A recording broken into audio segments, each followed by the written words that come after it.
Right. All the music is African. Brazilian music, all of it. Dominican music, Spanish drums, all the music is African music.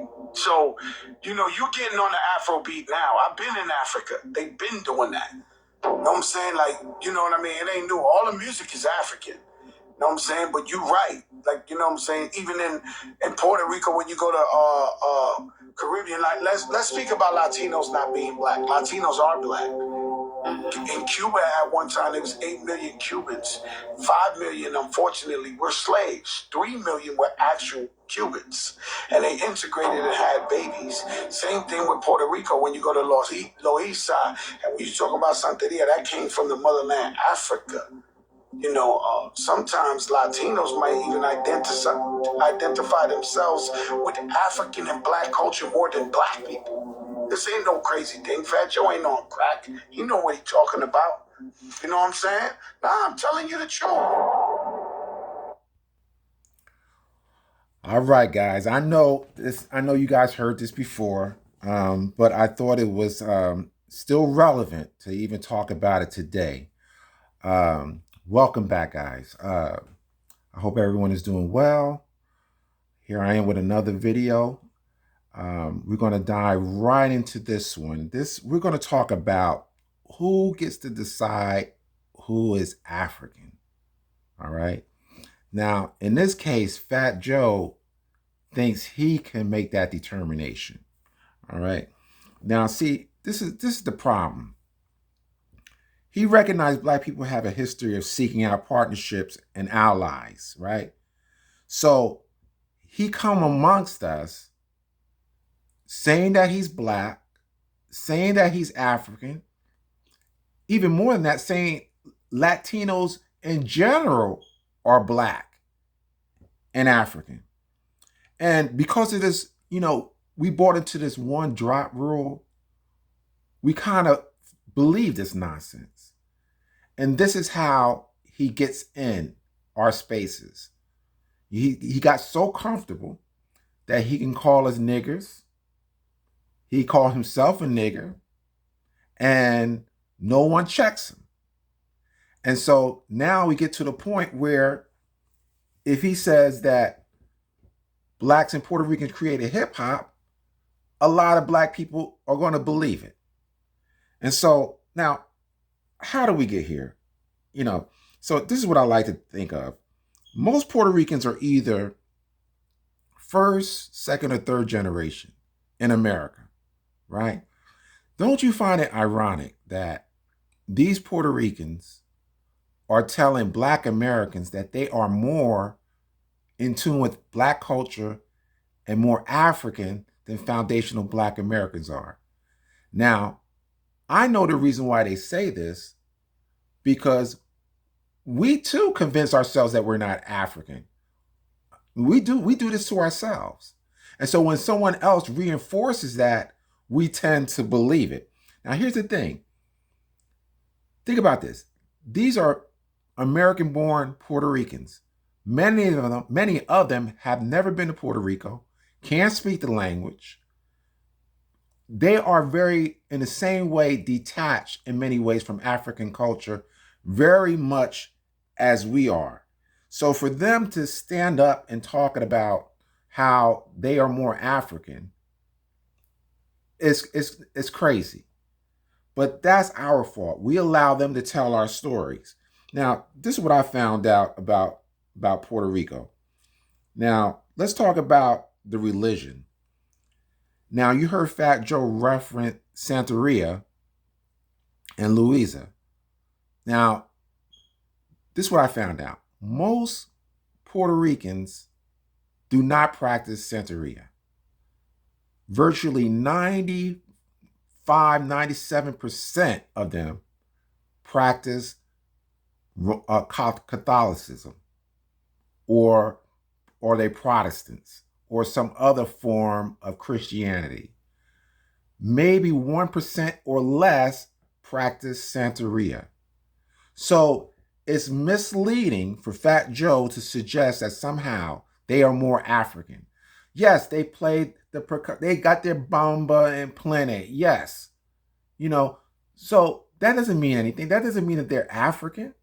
They don't speak any African languages, you know? So what makes them qualify as more African than us?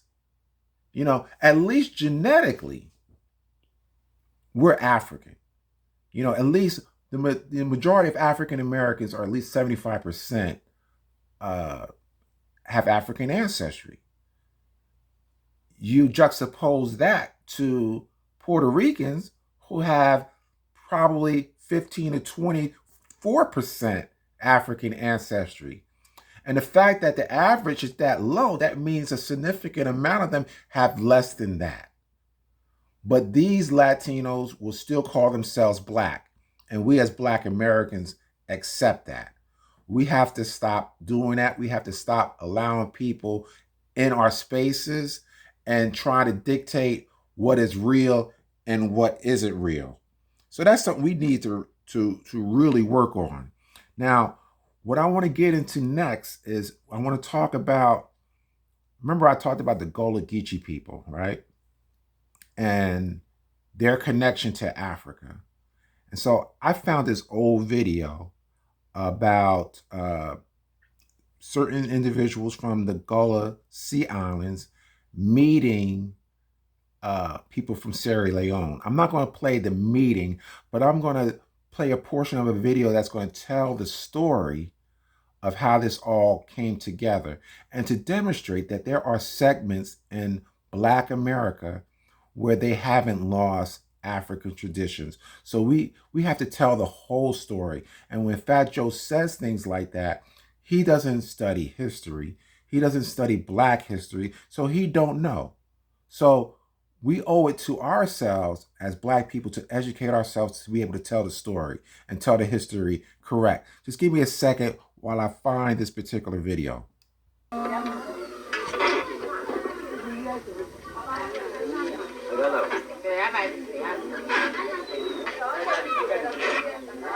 The people of Rakbonko village in Sierra Leone make coil baskets in a style Sierra Leoneans call shukubla.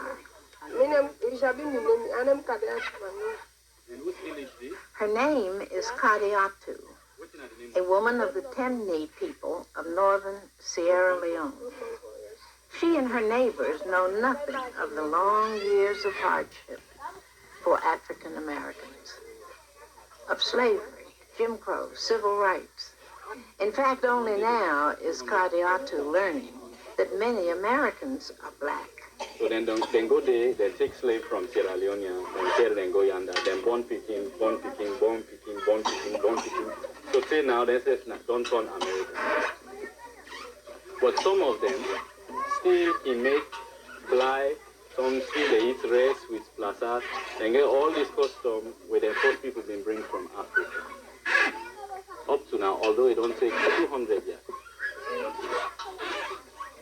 So this is the beginning of an understanding about the connection with family they never knew existed.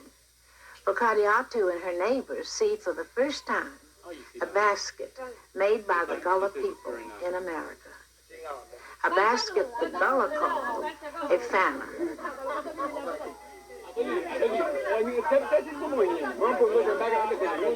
Marveling at its workmanship, they point out its similarities and differences. In their language, this particular style of basket, low-brimmed and wide, is called fauna. To them, its purpose, like its name, is instantly recognizable. Fanas were once essential to Gullah life. Fauna still are in Sierra Leone. Now, that's physical evidence of a connection. Now I want to discuss a linguistic connection. All right. So this gentleman, he's from the Gullah Islands. They invited the president from Sierra Leone at a particular presentation. I'm not sure what the presentation was, but he visited the Gullah Islands, and they're going to talk about the connection between the two places. Let me play it. I learned Gullah as a kid from my grandparents, and I never knew it would come so handy today, because we laughed at our grandmother when she spoke Gullah, and that's the only language she knew. And yet it was that language that I now know was the connection to Africa. And I'd like to see how many people in the audience would understand me. As my grandmother would get up and talk this morning, she would say, "How honored to do today. Be glad on a day with we today, for greet we family from Africa. We want to tell them all about the island. We want to make them feel like them they home." The old-fashioned Gullah words Emery Campbell speaks Slaves were deported to are these no places. longer commonly used by younger Gullah speakers in the Sea Islands. But to the honored guests, they're familiar. For President Joseph Momo of Sierra Leone, the Gullah sounds like his country's daily speech. We've had a lot of Gula this morning spoken. We in Sierra Leone use English as the official language, but the lingua franca is what we call Creole, K-R-I-O, which is exactly your own version of Gula. And I will just speak Creole a little bit, just to buttress the point that I'm making. So, and in this respect, let me say, my brother and my sister them, me and all my people that we come to Una, happy too much for the year. I suppose you have followed that.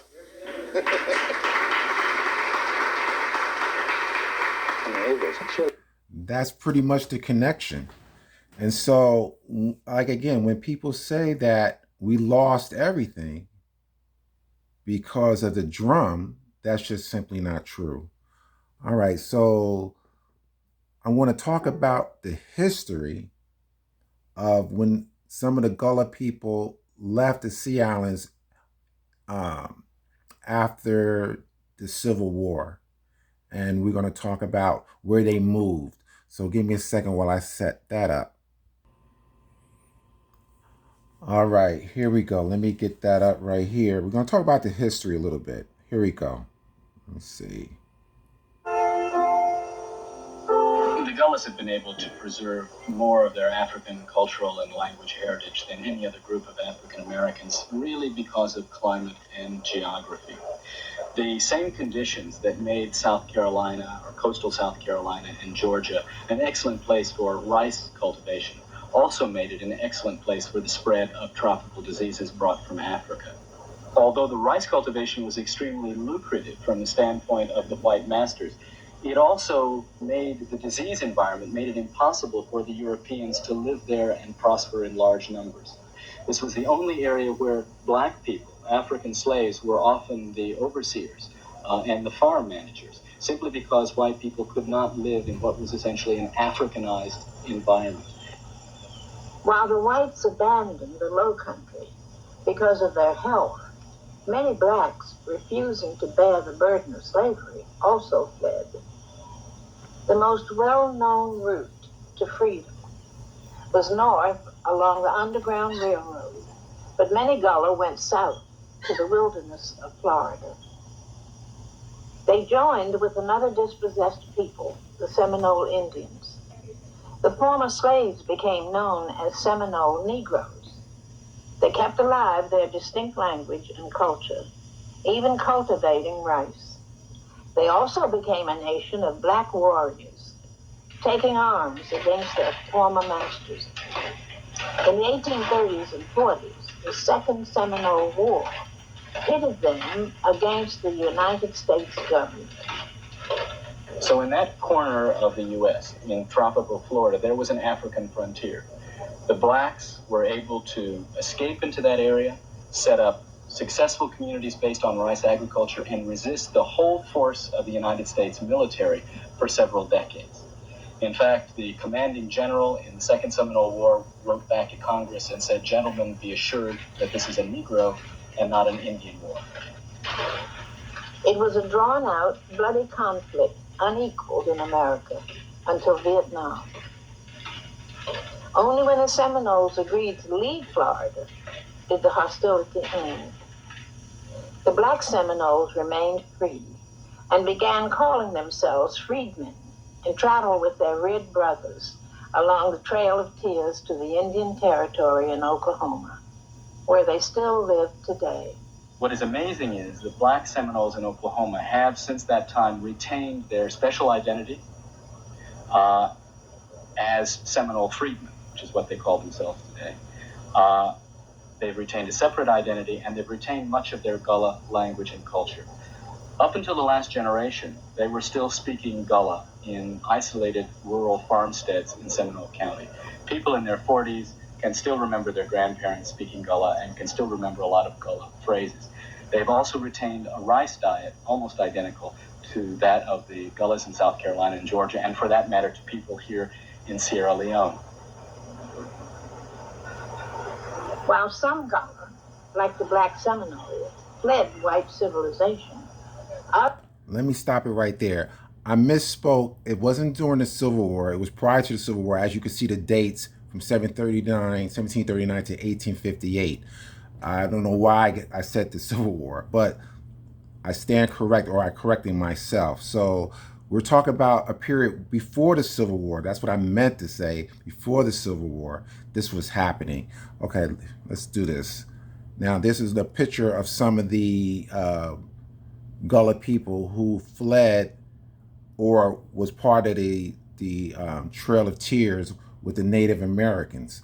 All right, so let me give you an example. Now, this is one group of people. We're talking about the Gullah Geechee people. But remember I talked about the people of Congo Square, the people of Louisiana. They also had a rich history of keeping their African traditions, cultures alive up until the Civil War. That's what I was talking about, thinking about the Civil War. I'm thinking about the people from Congo Square or Louisiana, those individuals. Okay, so let me play what I'm going to do. There was a movie that Will Smith did called Emancipation, and in there's a opening scene pretty much where he's talking with his wife, and they're speaking. It appears to be Creole. So we have been under the impression that they only spoke English for the most part, but they did speak some form of African languages in Louisiana as well. So let me tee that up 1 second. Don't go nowhere. Be right back. Like I said, this is a scene from Emancipation. So just take a listen to it or look at it. It's only about 50 seconds or more. Here we go.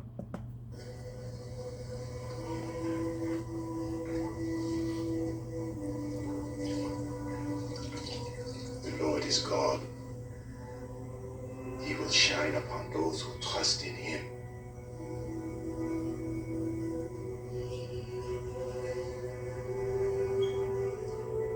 On tenait coup de glos, qui restait dans bouche point.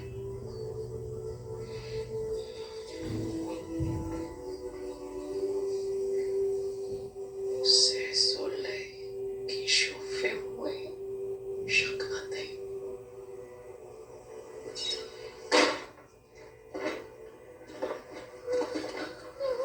Oh boy. So I think what this is really is all about trying to show. I think the screenwriters and the directors and producers wanted to demonstrate that they were black people who were speaking different languages. It wasn't all about broken English or Ebonics, what have you. So it's part of setting the record straight. And so I appreciate they put that little bit of them talking in a different language. Okay, now what I'm going to go into, we're going to close this video out. I want to touch on something that is somewhat off topic. Well, it is off topic.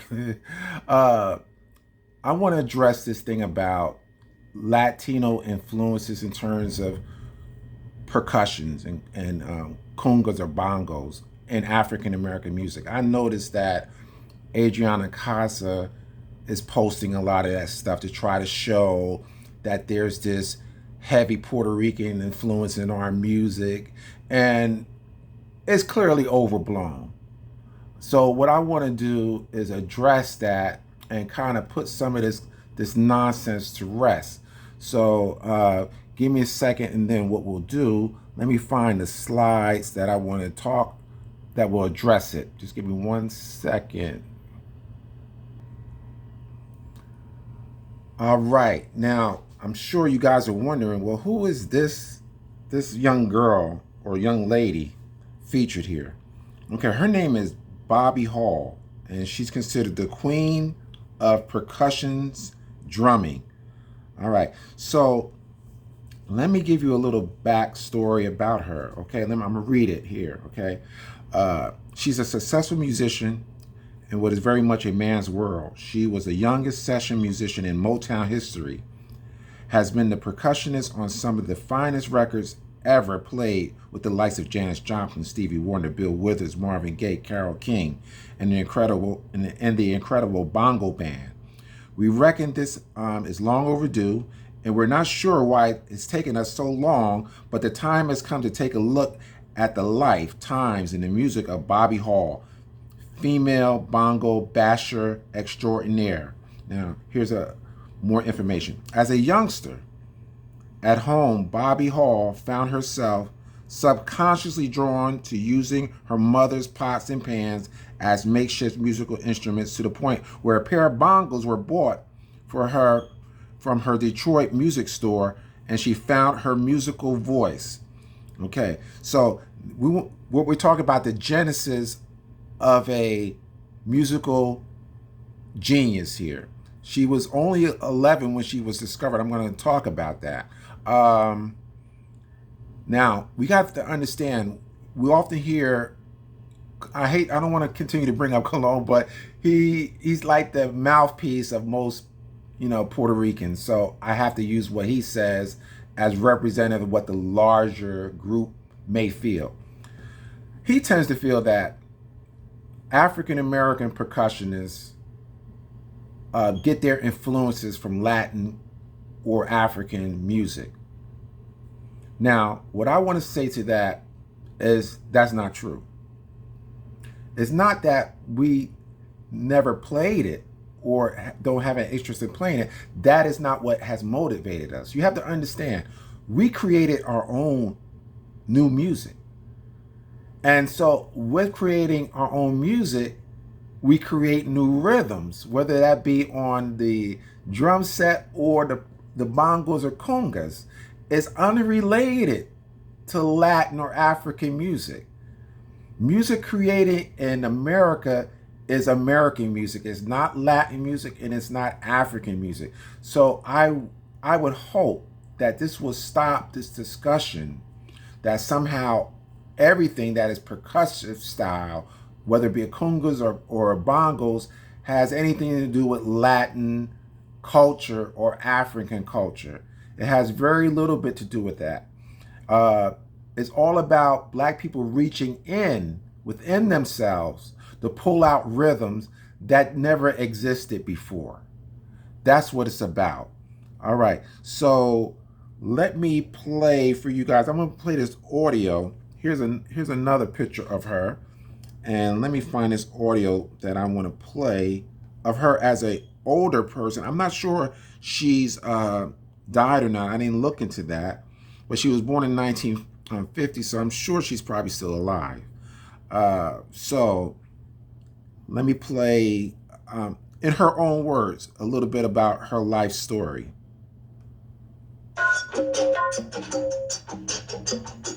I had a little group, and we would play on the weekends at a place called the 20 Grand, and the bottom floor was for teenagers. So I was playing one night, and then there was this couple of guys came up to the side of the stage, and they said to me, "Hey, Bobby, would you like to make a session?" And I said, "Yeah, sure. What's a session?" And there I was. And when I started doing sessions at Hitsville, USA, the guys that work there, the producers and things, they would have to come over to the house, and they would talk to my mom and tell her, Louise, we just got to have her on these sessions, and can we take her? And my mother would say, yeah, sure, it's okay, if bring her back. And they were older guys, and I wasn't afraid of them, but I didn't have very much to say. I was learning, and I wanted to have a standard of what I was doing, because I had nothing to rely upon. It was just me and my drums. Barry Gordy would have me there sometimes without having sessions, running around the studio with Stevie Wonder, and we would play the equipment in the band room, take turns playing the drums, playing bongos, playing congas, playing piano, just having fun. But Stevie and I used to play tag together. I mean, he's incredible. You would forget that he was blind. All right, so you hear that she said she had nothing to rely on. So there were no outside musical influences for her. Whatever came out of her drums came within her. Okay, let me do this. Let me play. I found a video of her from apparently 1966. Give me a second while I find that. Okay, here it is. This is a recording session, and what's interesting about this, she's playing with the Temptations in 1966, and she's about 16 years old at the time. So let's just play a little bit of her.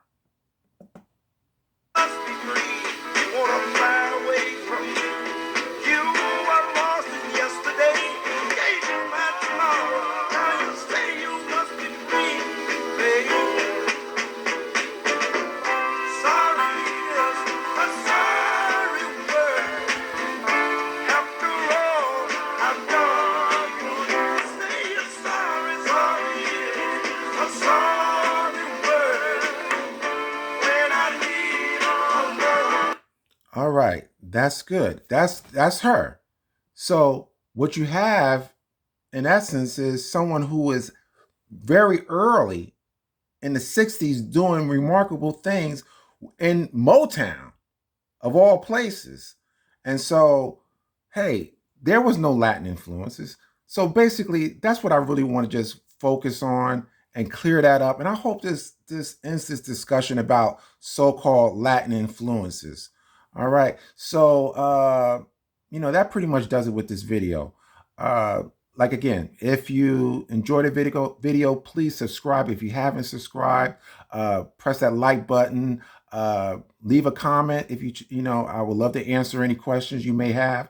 Oh, and before I end this video, let me mention something. I want to talk about quickly demographics in Detroit. There was only 1% of Puerto Ricans in Detroit. So there was no chance of musical influences from Latins or Latinos. Okay, you got to remember, in the 1960s, early 1960s, most of the Puerto Ricans lived in New York. About 90% lived in New York and the surrounding areas. So I just want to deal with that whole issue of influence. Okay? Okay, so again, thanks so much for listening. I appreciate all of you, and continue to look for more videos in the future to come. With that, I'm out.